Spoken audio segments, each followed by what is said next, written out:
Right, some quick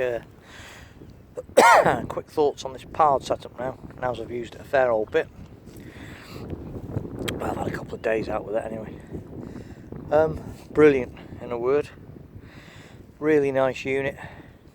The only thing I'd say to anyone buying one, make sure you read the instruction booklet and the online instructions on the Blackwell's website are much more comprehensive than the instructions that come with it, and there's a fair few instructional videos on YouTube that are worth watching as well.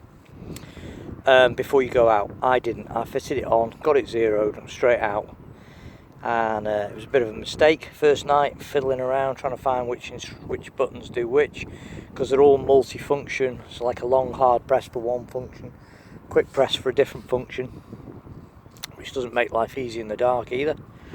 So yeah, make sure you completely familiarise yourself with the instructions. Other than that, I think it's a great little unit. Shot another few rabbits last night with it. Shot a rabbit this morning with it. Night before that I shot 3.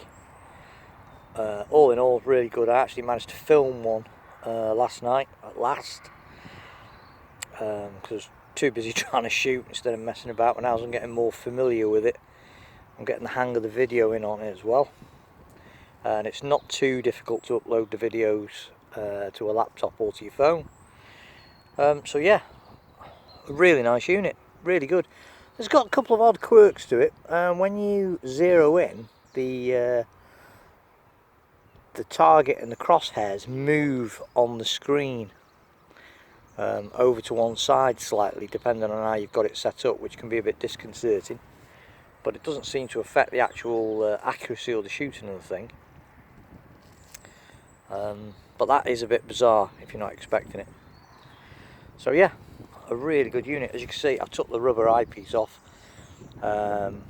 just to try it without the rubber eye cup. I'm going to put the rubber eye cup back on again, I think, because what I saw last night is you get a fair bit of glare coming back off the camera in night mode without the rubber eyepiece. It probably lights up your face a little bit, whereas when you've got the rubber eyepiece, you're making a solid seal, so there's not as much light leaking out. So I'm going to put that back on. And the other thing, this is a bit fiddly to zoom at night because it's so short without getting your fingers all over the front lens. So I bought an extension thing that pushes over the end, anti-glare thing.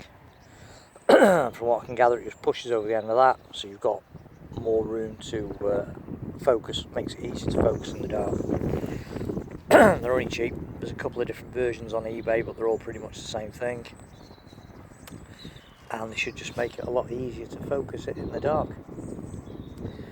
So there you go. Really nice little setup. Great little night hunting camera sight, and it's good in the day as well. So happy days.